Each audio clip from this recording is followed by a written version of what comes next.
แกงหอยเฮา กราบทักทายสบายดีพี่น้องFCทุกคนตื่นมื้อเช้ามาวันนี้จะมีกับสิพาทุกคนมาแกงหอยขมกินนะพี่น้องนะหอยขมมันไปงมตั้งแต่มื้อไปดูดปลาทุกคนเดี๋ยวมาเบิ่งกันนะว้าวแต่นี่ก็คือหอยของเฮาที่จะแกงในมื้อนี้ทุกคนมีทั้งหอยโซรี่หอยขมกับหอยเยอะๆพี่น้องเอ้ยนะมาก่อนอื่นเดี๋ยวจะมีสิพาทุกคนไปล้างแล้วก็ตัดก้นก่อนเนาะ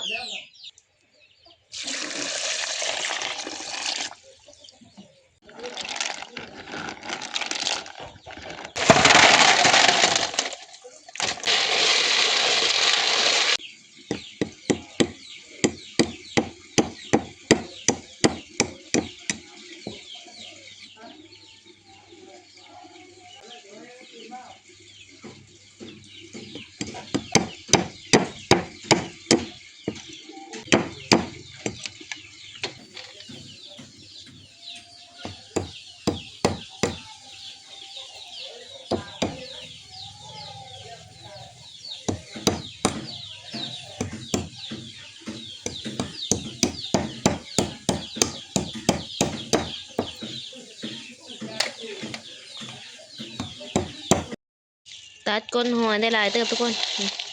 ตัดก้นแล้วเรียบร้อยนะนี่ก็มาแกงเลยนะ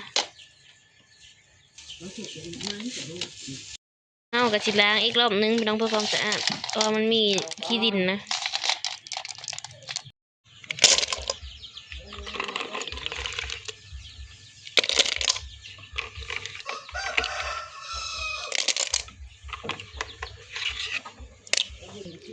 ปลากำพูเอาก็ล้างต่ำใช่ไหม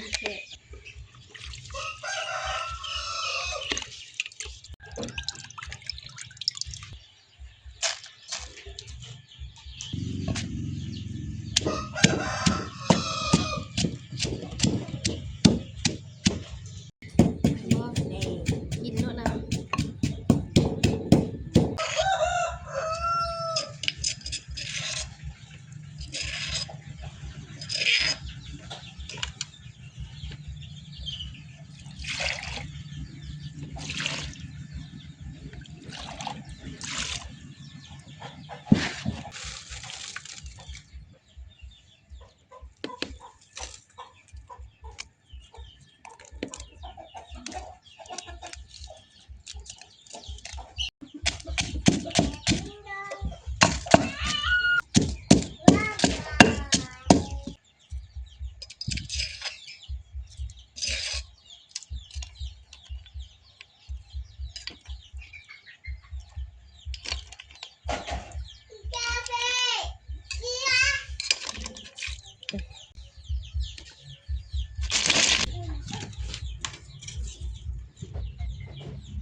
ยังแต่งนั่ง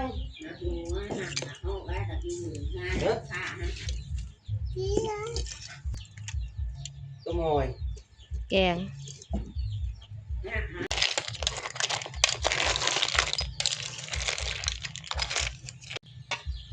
ถ้ามันสุกนะพี่น้องบัดนี้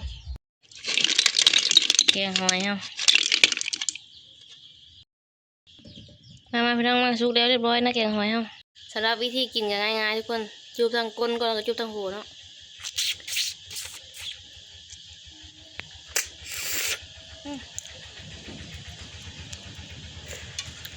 ออกแล้วกินแบบต้องใส่ไม้จิ้มนะ